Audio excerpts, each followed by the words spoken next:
효율적으로 전진하라. 네, 여러분 안녕하세요. 고졸 검정원고시 회원 여러분, 오늘부터 효진 도덕을 담당하게 된 장희윤입니다. 반갑습니다.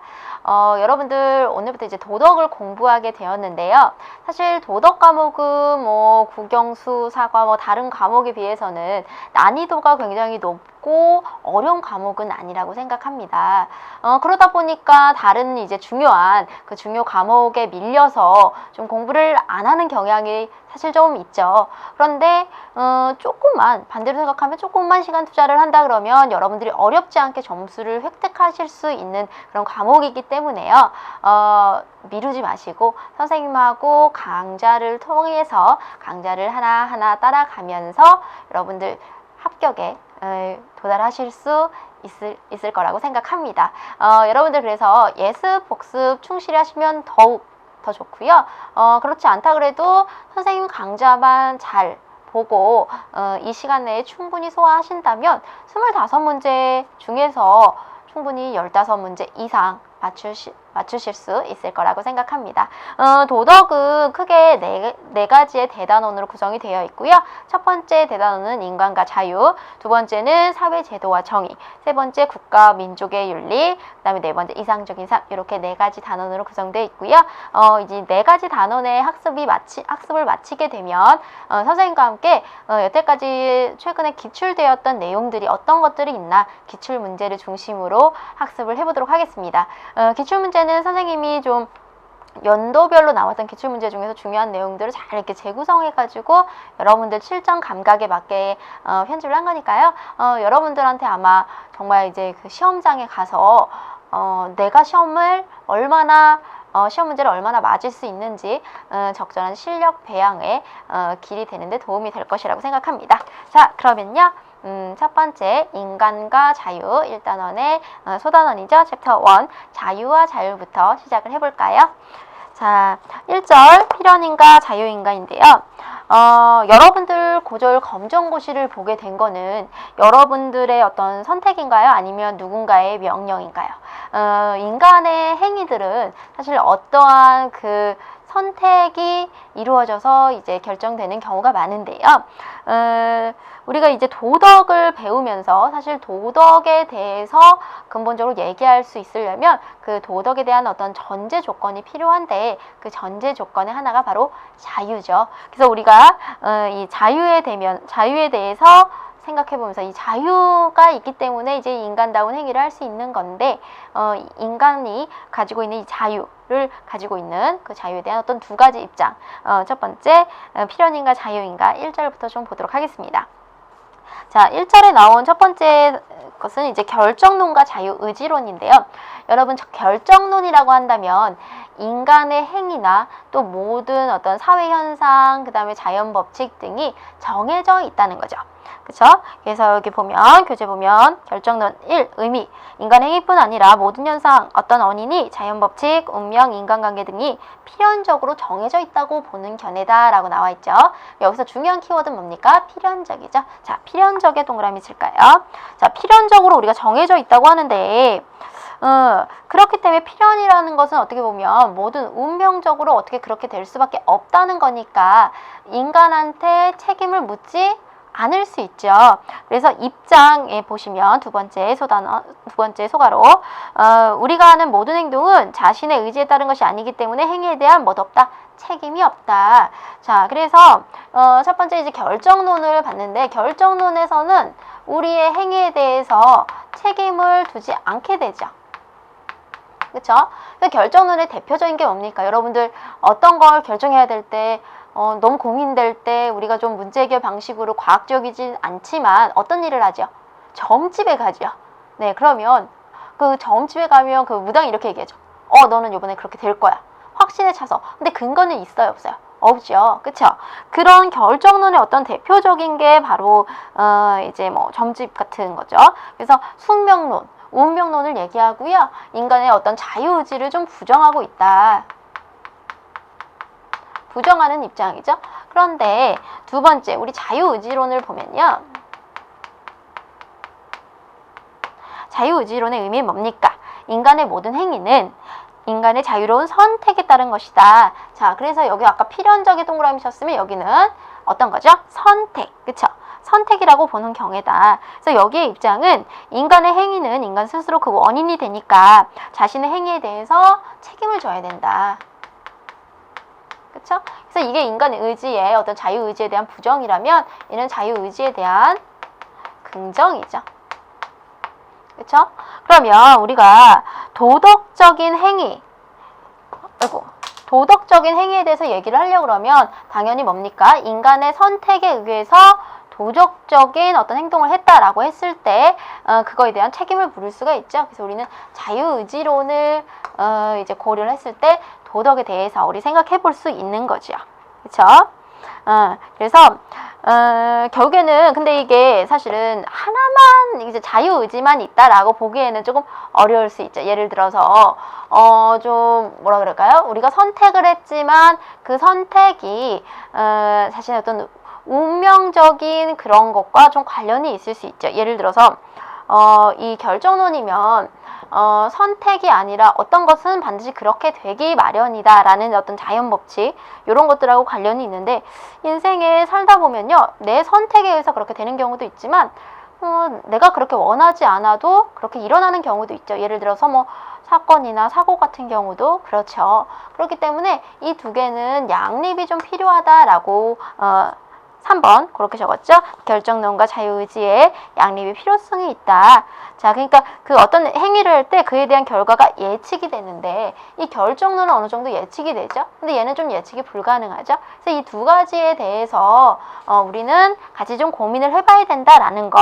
그리고 얘가 중요한 이유는 뭐 때문에 도덕적인 행위.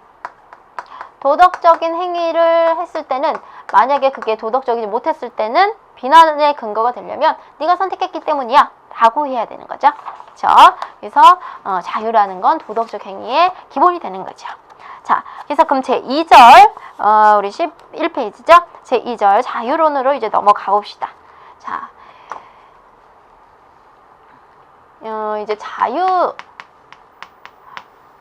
자유는 이제 도덕적인 행위의 어떤 그 근거라고 얘기를 했는데 사실 자유 되게 중요하죠. 우리가 자유를 위해서 뭐 중세시대부터 이제 근대로 넘어왔을 때 굉장히 많은 투쟁이 일어났었죠. 결국 민주주의도 자유를 달라는 거죠. 그래서 죽음을 좀 불사하고 자유에 대한 어떤 투쟁 이게 인류의 역사상 계속 이루어졌었는데요. 이 자유는 크게 소극적인 자유와 적극적인 자유로 나눌 수 있습니다. 자, 소극적 자유와 적극적 자유.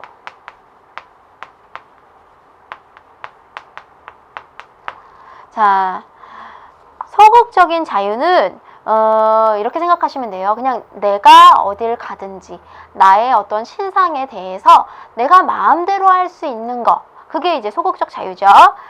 소극적 자유 한번 읽어보죠. 1. 스스로의 행위와 선택에 방해를 받지 않는 것이다. 그쵸? 그 다음에 강제와 억압으로부터의 자유. 강제 동그라미, 억압 동그라미. 그러니까 우리가 예전부터 나를 그냥 내버려둬 라며 강제와 억압을 받지 않을 자유인 거죠. 그쵸? 그래서 이거는 뭐뭐로부터의 자유, 벗어난다라는 뭐뭐로부터의 자유에 해당하고요.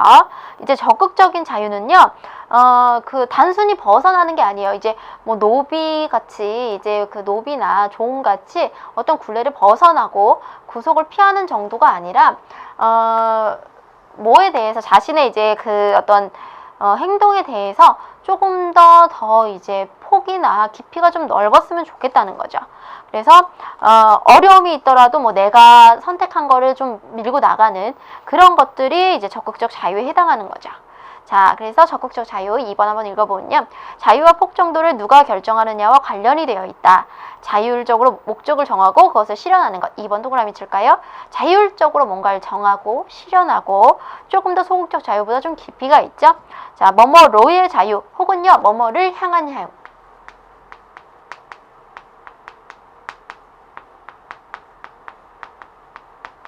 아까 얘는 뭐였죠? 뭐뭐로부터의 자유. 얘는 뭐뭐를 향한 자유 혹은 뭐뭐로의 자유, 뭔가 목표가 있다는 거죠. 자율적 의지와 결정을 바탕으로 한 선택권의 행사와 자기 의사 발표 기회가 허용이 되는 거다. 그리고 어려움이 있더라도 내가 내 걸 밀고 나가는 이런 것들이 좀 더 적극적인 자유에 해당한다는 거죠. 자, 그러면 이게 조금 더 어려운 개념으로 선생님이 표에 어떻게 넣어놨냐면 소극적인 외적 자유, 소극적인 내적 자유에서 소극적인 자유 중에서도 외적, 내적을 나눴고요. 여기서도 선생님이 외적, 내적을 나눴습니다. 그런데 여러분 외적, 내적을 나눠가지고 여러분들이 좀 보셔도 되지만 그냥 이거를 하나로 이 두 개를 합쳐진 개념이 소극적인 자유고 요 두 개가 합쳐진 개념이 적극적인 자유야. 이렇게 기억하셔도 됩니다. 사실 시험 문제는 이렇게까지 구체적으로 묻지는 않아요. 그런데 여러분들 이제 교육과정에서 이제 또 교과서에서 배우는 내용이 있어서 선생님이 좀 더 자세히 넣어놨습니다. 보시면 소극적인 외적 자유는 지금 외적이니까 바깥에, 그쵸? 바깥에 어떤 구속, 강압 이런 것으로 벗어난다는 거죠. 그래서 예를 들어 어떤 사실 보도를 해야 되는 기자가 외국에서 기사를 쓰라는 압력으로부터 벗어나고 싶다. 그럼 외적인 자유니까 뭔가 벗어나는 어떤 강압적인 힘에 대해서 벗어나고 싶다라는 거고요. 내적인 자유는 내 안에 있는 어떤 욕구 있죠. 그 자신의 욕구. 이런 것으로부터 좀 벗어나고 싶다라는 거죠. 그래서 뭐 심리적인 장애나 뭐 정신질환 이런 것으로 이제 행위가 결정되지 않고 싶다. 이러면 이제 소극적인 내적 자유 이렇게 되는 거고요. 적극적인 외적 자유는 이런 거죠. 내 외적인 강제가 없어요. 그 상태에서 내가 뭔가 행위를 할 수 있는 그런 어떤 자유. 그래서 지금 예를 보면 땡땡땡 씨는 장학재단에 재산을 기부하고 싶었으나 마음에 드는 장학재단이 없어서 재산을 기부하지 못했다보다는요 안 왔다가 더 좋을 것 같아요. 자, 우리 안 왔다로 한번 바꿔볼까요? 뭐 못했다도 틀리진 않지만 안 왔다로 한번 바꿔보죠. 그러니까 내가 어려움이 있더라도 내가 하겠다라는 거죠. 그런데 기부를 하고 싶었지만 마음에 드는 재단이 없어요. 그러니까 내가 그거를 하지 않은 거죠. 그쵸? 그래서 뭔가 외적으로 표출될 수 있는 자유, 의지라고 볼 수 있겠고요. 적극적인 내적 자유는 땡땡씨가 이제 자신의 목적을 설정해서 그 행동을 하게 되는 어떤 의지의 자유. 요거를 내적 자유라고 할 수 있죠. 어려운 학생에게 도움이 되는 것이 돈을 의미 있게 쓰는 것이라고 판단을 하고 재산을 기부한 거죠. 그래서 자신의 어떤 의지로 행위를 하게 되는 좀 의지적인 어떤 의미가 있다. 이렇게 보시면 되겠습니다. 그래서 지금 이 외적 자유 같은 경우는 바깥으로 뭔가 자발적인 행위를 할 수 있냐 없냐, 요거는 내적인 의지가 있냐 없냐, 이렇게 보시면 되겠습니다. 조금 더 포괄적으로 통합적으로 좀 생각해보면 소극적인 자유는 뭔가로부터 벗어나는 거, 그다음에 적극적인 자유는 뭔가 자유의지, 결정. 키워드는 결정, 선택, 의지, 그쵸? 이게 그냥 벗어나는 것보다는 훨씬 더 적극적이죠. 이렇게 보시면 되겠습니다. 자, 그러면 이 소극적인 자유와 적극적인 자유는 어느 게 더 중요할까요? 여러분 한번 택일해 보실래요? 선생님은 소극적인 자유가 좋은 것 같아요. 어떤 강제나 억압을 벗어나는 거, 그쵸? 맞나요? 아니죠. 사실은 이 소극적인 자유와 적극적인 자유는 조화를 이루어야 합니다. 그 조화를 이루어야 사실은 뭐 의지적인 면도 좀 강조가 될 거고, 어떤 억압이나 사실 구속을 받으면서 우리가 뭔가를 한다는 건 굉장히 힘들죠. 그래서 이 상태에서 소극적인 자유만 없어져서 너무 해피한 게 아니라 이것까지 갖춰져 있을 때 굉장히 우리가 삶이 좀 양질화 되는 거죠. 여러분들 보시면 수능 끝나면 고3 애들이 굉장히 많이 풀어지죠. 수능 끝나고 고3 친구들이 굉장히 많이 풀어지면서 막 탈선하고 이런 사람들도 굉장히 많은데, 그게 왜 그러냐면 선생님 이렇게 생각해요. 소극적인 자유만 이제 누리게 된 거죠. 그러니까 그 전에는 이제 고등학생 신분으로서 굉장히 뭐 이렇게 학교를 억압으로 생각하고 억지로 공부를 했다가 이제 어른이 되지 않았는데 이제 수능 시험이 끝나면서 나는 이제 어른이야 라고 생각하고 이제 막 탈선에 이제 길로 막 접어드는, 막 술도 마시고 아직 미성년인데 담배도 피우고 이럴 수도 있죠. 근데 여기서만 끝나면 사실 바람직한 시간을 보내는 게 아니죠. 그 뒤에는 자신이 이제 그 교육과정이 끝났다 하더라도 뭔가 할 공부를 찾아간다든지 뭔가 이제 앞으로 자신의 미래를 위해서 뭔가를 하는 것도 굉장히 중요한 거죠. 그래서 이 두 개의 어떤 조화는 굉장히 중요한데요. 특히 이 두 개의 조화가 되게 중요하면서 어떤 의미가 있냐면, 나의 자유를 중요하게 생각한다면 다른 사람의 자유도 침해해서는 안 된다는 거죠. 남의 자유를 침해해서는 안 됩니다. 이게 굉장히 중요하죠. 침해해서는 안 된다. 그러니까 내 자유가 되게 중요한 만큼 다른 사람의 자유도 굉장히 좀 중요하게 생각을 해야 된다라는 겁니다. 자, 그러면요, 지금 우리가 자유에 대해서 배웠는데, 이 자유에서 조금 더 나아간 자율에 대해서 좀 배워보도록 하지요. 자, 우리가 지금 자율 좀 비슷한 말인데, 조금 더 이제 자율에 보면, 자율은 좀 더 이제 다스린다, 약간 타율에 좀 반대되는 그런 개념으로 좀 볼 수가 있습니다. 이제 3절이죠. 12페이지 3절. 도덕의 근거와 도덕적 자율성에 대해서 볼 건데요. 이제 앞서 얘기했던 것처럼 도덕이라고 하는 어떤 행위는 자유가 근거돼야 되죠. 자, 우리가 도덕적인 행위를 위해서는 자유가 근거돼야 된다. 근데 선생님, 계속 도덕 설명하시면서 도덕에 대해서는 설명 안 하신 것 같은데요? 라는 생각이 좀 들죠. 여러분들 도덕에 대해서는 어떻게 정의를 해야 될까? 사실 제일 어려운 부분이 아닐까 싶어요. 여러분 사정적인 정의를 보면 뭐 인간으로서 마땅히 지켜야 할 뭐 어떤 도리, 윤리, 규범 이런 것들로 나와 있는데요. 좀 쉽게 생각하면 인간이기 때문에 인간답게 행동하는 거, 이렇게 정리할 수 있겠죠. 그럼 인간이기 때문에 좀 인간답게 행동하려면 우리가 자유의지가 있어야 된다라는 건데요. 이 지금 1번 자유와 책임의 근거에서 소괄 1을 보시면 모든 행위가 결정되어 있다면, 아까 봤던 무슨 논에 따르면입니까? 결정론에 따르면 우리는 그 도덕 규범에 어긋나도 책임을 물을 수가 없죠. 왜냐면 그렇게 결정되어 있으니까. 내가 선택한 게 아니라 그렇게 내가 뭐 사람을 죽인 것도 운명이다, 뭐 이렇게 할 수가 있잖아요. 그러니까 책임을 물을 수가 없는데, 우리는 자유를 가지고 있는 인간이기 때문에 그 자유에 대한 어떤 그 선택에 책임이 있죠. 그래서 도덕은 우리가 자유의지를 가지고 행사할 수 있을 때 성립할 수 있다 라고 이제 할 수 있겠고요. 그래서 3번 별표 주세요. 3번이 되게 중요하죠. 지금 자유와 책임의 근거에서 3번입니다.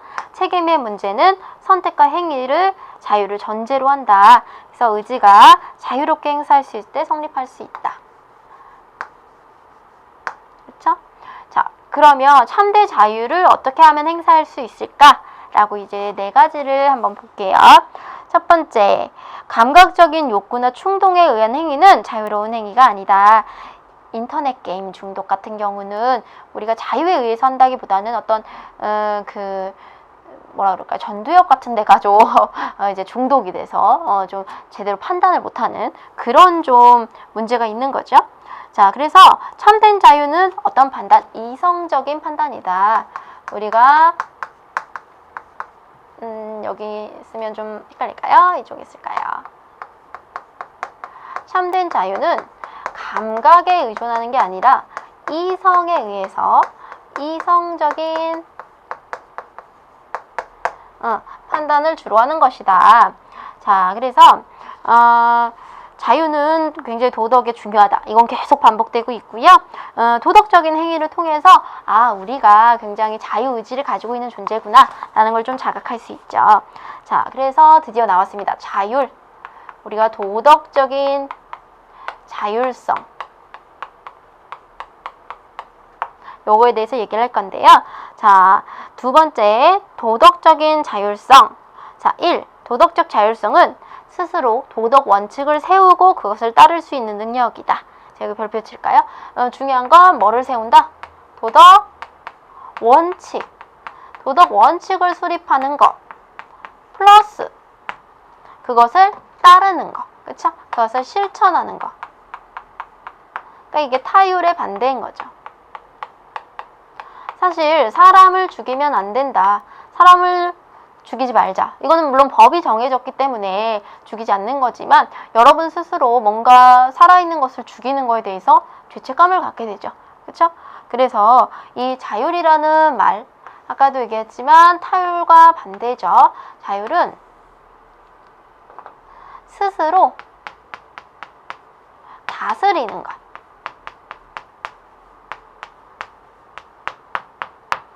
이렇게 얘기할 수 있겠습니다. 그래서 우리가 스스로 여러분이 검정고시 공부를 할 때도 계획을 세우고 어떻게 공부해야지 생각을 하잖아요. 그렇죠?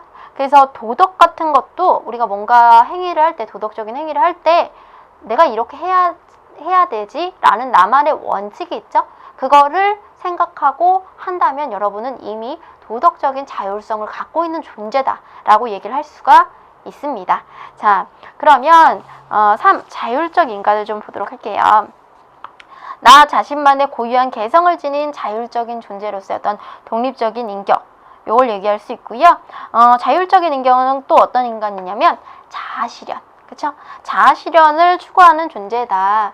자, 우리는 지금 다 자율적인 인간입니다. 여러분들 지금 이렇게 공부를 하고 이렇게 계획을 세운 것도 여러분 자율이고요. 우리가 지금 어떤 나쁜 짓을 하지 않고 이 더운 무더운 날에 자신의 그 어떤 자아 성취, 그다음에 자아 실현을 위해서 노력하는 것도 이미 좀 도덕적인 존재다라고 얘기할 수 있겠는데요. 자아 실현을 추구하는 존재, 그 박스 한번 읽어볼게요. 스스로 설정한 이상을 실현하는 과정에서 자신의 고유한 삶을 형성할 수 있고, 자아 실현은 무한한 가능성을 지닌 삶을 자신이 세운 원칙과 이상에 따라 실현한다는 점에서 자율적 인간이 추구하는 중요한 모습이라 할 수 있다. 자, 두 번째 줄 밑줄 한번 쳐볼게요. 자, 자아 실현이 중요한 이유는요, 원칙을 세우고 원칙을 실현한다는 점에서 굉장히 중요하다라는 거죠. 그쵸? 자, 그러면서도 내가 내 거를 하지만 타인의 삶에 무관심한 사람은 자율적인 인간이라고 볼 수가 없다라는 거죠. 그래서 이 자율적 인간의 중요한 것은 이제 어떤 자신이 세운 어떤 목적이 있고요. 그 목적을 실현하는 노력하는 사람, 분명히 자율적 인간인데 우리는 함께 사는 사람이죠. 타인의 삶에 대해서도 관심을 가져야 돼요. 내가 내 목적을 이루기 위해서 타인의 어떤 자유, 속박하면 안 되죠. 타인의 그 자유를 뺏거나 침해하는 행위는 바람직하지 않기 때문에 이미 그 자체로 도덕이 무너지게 되는 거죠. 자, 그래서 이게 바로 인간이 궁극적으로 뭡니까? 사회적인 존재이기 때문이죠.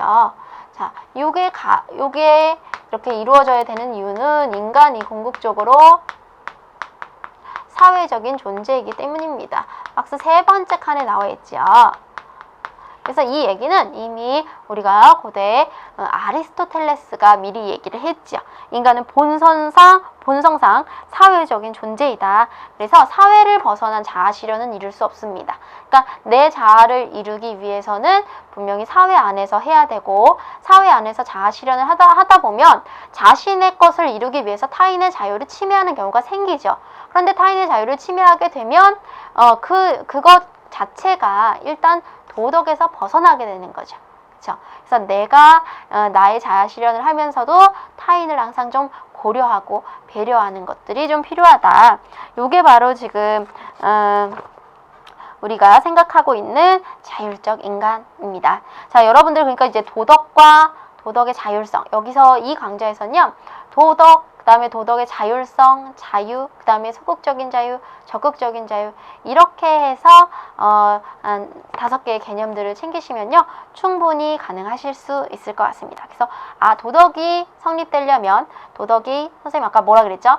인간다운 삶 정도라고, 인간이 해야 되는, 마땅히 지켜야 되는 뭐 원칙, 규범이라고 생각하면 그걸 지키기 위해서는, 그걸 하기 위해서는 우리는 자유가 있어야 되고요. 그 자유 의지에서는 이제 소극적인 자유와 적극적인 자유로 나뉠 수 있는데 그 두 개를 둘 다 조화롭게 하는 게 중요하다. 그리고 내 자유를 중요하게 생각하면서도 다른 사람의 자유를 침해하지 않아야 한다. 왜냐하면 우리는 본성적으로 사회를 이루면서 살아갈 수밖에 없는 존재이기 때문이다.